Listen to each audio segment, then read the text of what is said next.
இயேசுவில் எனது அன்பிற்குரியவர்களே, உங்களுக்கு என்னுடைய இதயம் கனிந்த வாழ்த்துக்கள். வணக்கம். அன்பானவர்களே, ஆண்டவர் இயேசு எல்லாம் அறிந்தவர். காரணம், அவரே ஞானமாக இருக்கிறார். அதை இன்றைய நற்செய்தியிலே நமக்கு நன்றாக தெரியும். இப்போதுதான் உருவகம் எதுவுமின்றி வெளிப்படையாக பேசுகிறீர். உமக்கு அனைத்தும் தெரியும். உம்மிடம் யாரும் கேள்வி கேட்க தேவையில்லை என்பது எங்களுக்கு இப்போது புரிகிறது.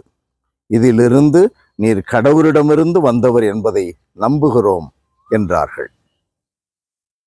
யோவான் நற்செய்தியிலேயே முதல் அதிகாரம் 48 நாம் காண்பது என்ன?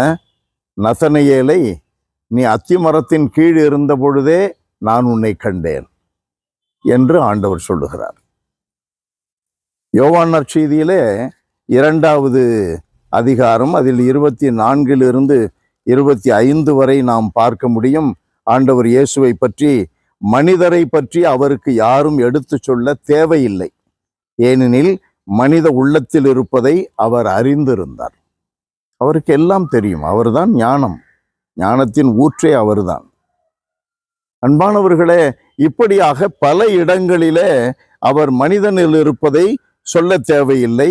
யார் யாரை பற்றி, யார் யார் என்னை காட்டி கொடுக்க போகிறார்கள், யார் யார் எப்படி இருக்க போகிறார்கள் என்று எனக்கு தெரியும் என்று இயேசு சொல்லுகிறார் இல்லையா?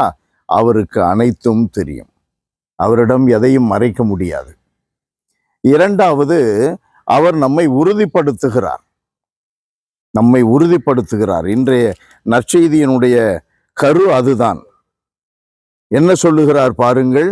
நான் தனியாக இருப்பதில்லை, தந்தை என்னோடு இருக்கிறார் என்று சொல்வதை போல, உலகில் உங்களுக்கு துன்பங்கள் உண்டு, ஆயினும் தைரியமாக இருங்கள், நான் உலகை வென்று விட்டேன்.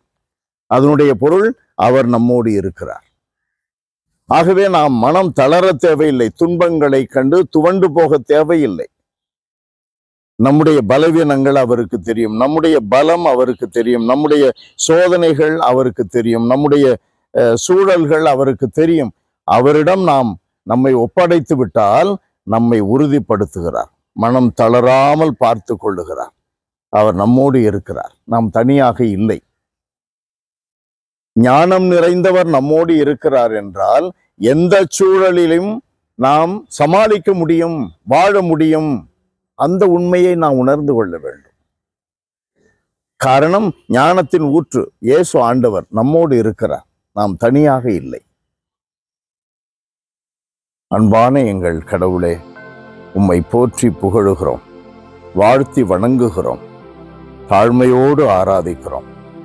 ஆண்டவரே, யாதும் அறியாத குழந்தை போல இருக்கிற எங்களை நீர் உம்முடைய பரிசுத்த நம்பிக்கைக்கு அழைத்து, எந்த சூழலிலும் நான் உங்களோடு இருக்கிறேன், நீ அஞ்சாதே, நீ பயப்படாதே, நான் உன்னோடு இருக்கிறேன் என்று சொல்லி துணிவை ஊட்டுகிறீர்.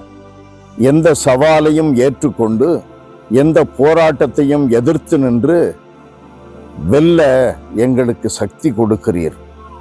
சக்தி கொடுப்பதை வாக்குறுதியாக அளிக்கிறீர்.